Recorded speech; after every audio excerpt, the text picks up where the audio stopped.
Welcome everyone to another great webinar. Thank you all for being on the webinar today. As always, if you have questions, feel free at any time to put them in the chat box on your screen.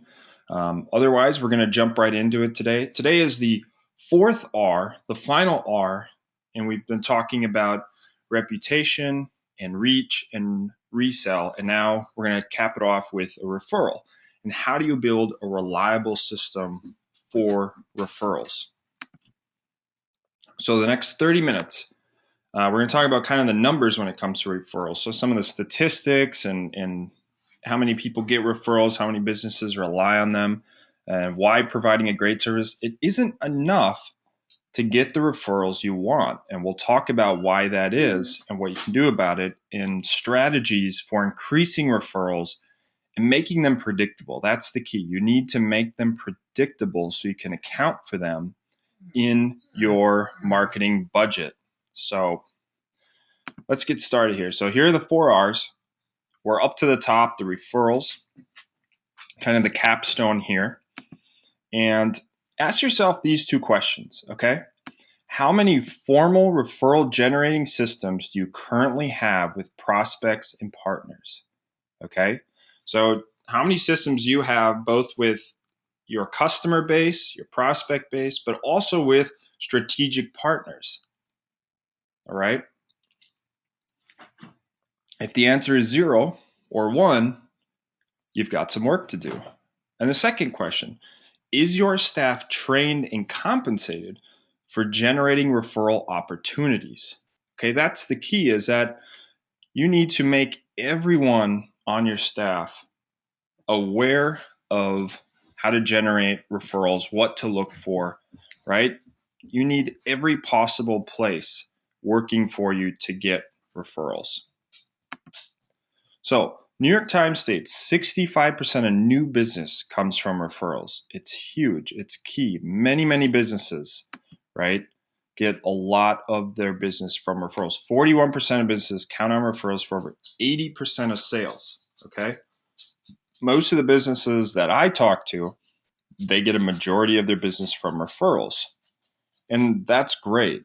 That's the best way to get a lead. That's, they're warm leads. They're easier to convert, but you have to be careful in that you don't want to rely too heavily on one source of leads and prospects, and even one source of referrals, because then you open yourself up for a risk, because if something happens to your referral chain, it's going to wipe out your business. If something happens to a referral source that you rely heavily on, right, and you don't have a number of referral sources and a number of systems, and one of those goes down, again, you're going to have a huge loss in that inflow of business. So it's great if you get a lot of referrals. It's very important, but you also need to take into account the risk associated with having too much of your business coming from one source. So how can you proactively drive referrals, right?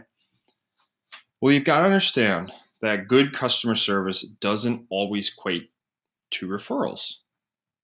Okay? People are really busy, right? And they're not going to go out of their way necessarily to refer people to you, especially if you're not asking or you're not making it worth their time and their while. I mean, certainly people, if they have a great experience with you, are going to give a referral, but it doesn't probably happen as much as you would like. And so let me give you a few examples of some good referral programs here. This is a dentist, and I referred a friend to them, and they sent this letter to me basically saying how grateful they are. And along with this letter, they gave me a $50 gift certificate to be used for future visits. They also included a full color brochure that talked about their referral program, has tearaway cards. They do quarterly drawings, right? So they've got this system, okay? And then they also have a page on their website that you can go to and read about it and enter referrals as well.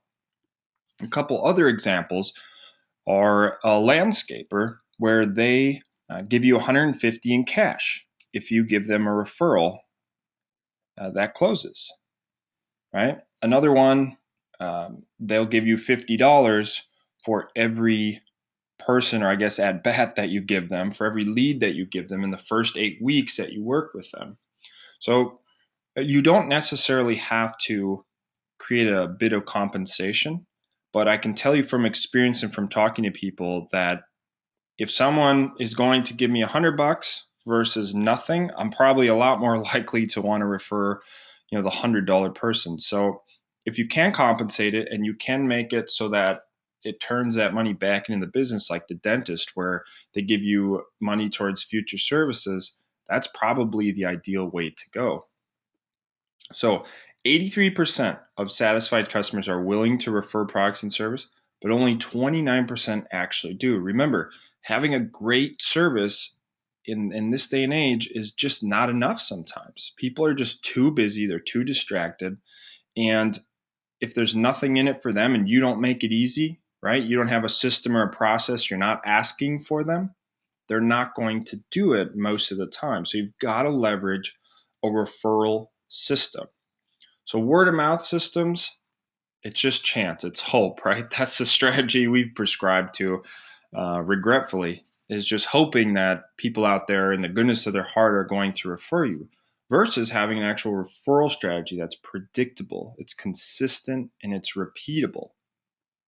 So referral system, a methodical process that captures qualified prospects through your association with people. Okay, remember, hope is not a referral strategy. All right. So, how do you generate referrals in a repeatable system? You really just have to ask for them. I'm absolutely shocked at how few businesses actually ask, especially after I've done business with them and I've left. They don't email, they don't send direct mailers, they don't put it in their social media, right? They're simply relying on hope. 91% of clients would give a referral, but they've never been asked. And I can give you business after business after business that simply just never asks for a referral, right? So it doesn't occur to me that I should be out there looking for it.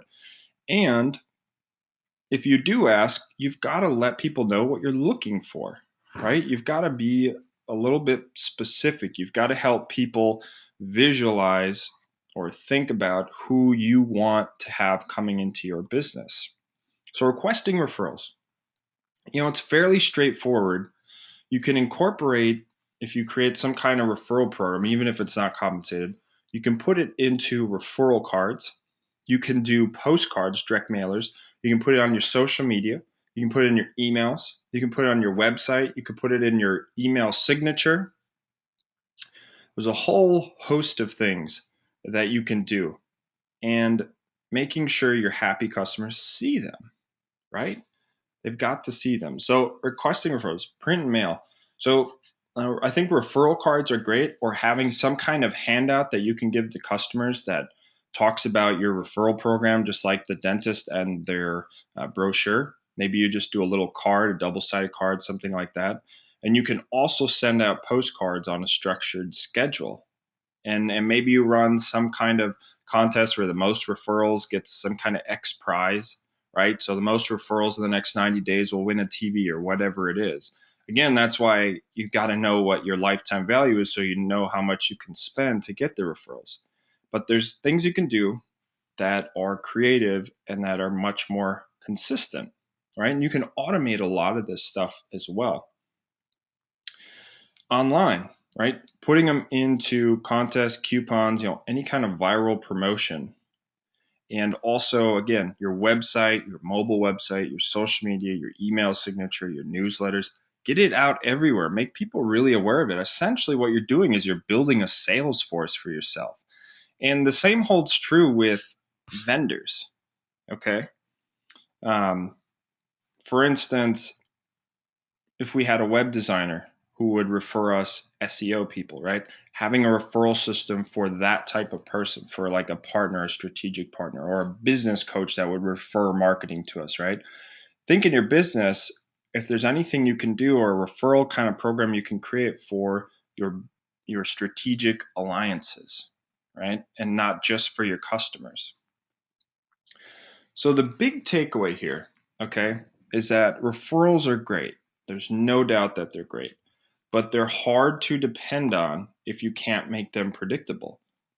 You've got to design a repeatable system that captures the referral when your customers are thrilled, right? And make it easy for people, right? Make it very, very simple. Make it very easy for people to distribute your information, to give you the referral, and for you to capture it. And that's why you want to just put it everywhere. You want to do the cards, you want to do the postcards, you want to get it all over online so that it's easy for people and they're seeing it everywhere. So they're reminded of it. And make sure you ask people, okay? Especially when they're thrilled. And the way I would kind of maybe word it is, you can ask for maybe an introduction to someone. If you're looking to try and meet more of a strategic partner, rather than ask for that person to refer, ask, hey, could you give me an introduction to so and so? Right? They're much more likely to help you out in that way than if you just say, hey, I'm trying to strike up the strategic alliance with this guy so he can give me referrals. What do you think? Right? You don't want to approach it that way. You want to just get that introduction and then build that relationship and work from there. So again, make it easy, design a system. You've got to make it predictable so that you can account for these costs in your marketing and you can account for the income that's coming in as well. And then you'll also know, hey, are there certain people that are, or certain types of people or certain types of businesses that are referring more than others? I should take the 80-20 rule and really work on those areas or those people and reward them too. Okay. So it doesn't look like we have any questions.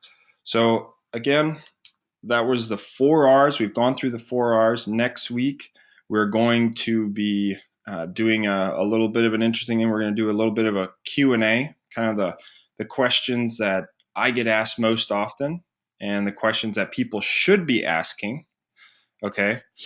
And then in 2014, we're going to be going into marketing metrics. We're going to be talking about marketing trends, and we'll be going into more specifics such as Houzz and Pinterest and different things. So if there's anything that you specifically want to have a webinar about, you want to talk or ask questions about, whatever it might be, let me know. We can definitely try and work that into our content. I know we're little quicker on the one today, but I hope you got really good value out of this. Thank you all for attending this webinar. Again, here's all our contact information, and have a great week, and we'll talk to you next week.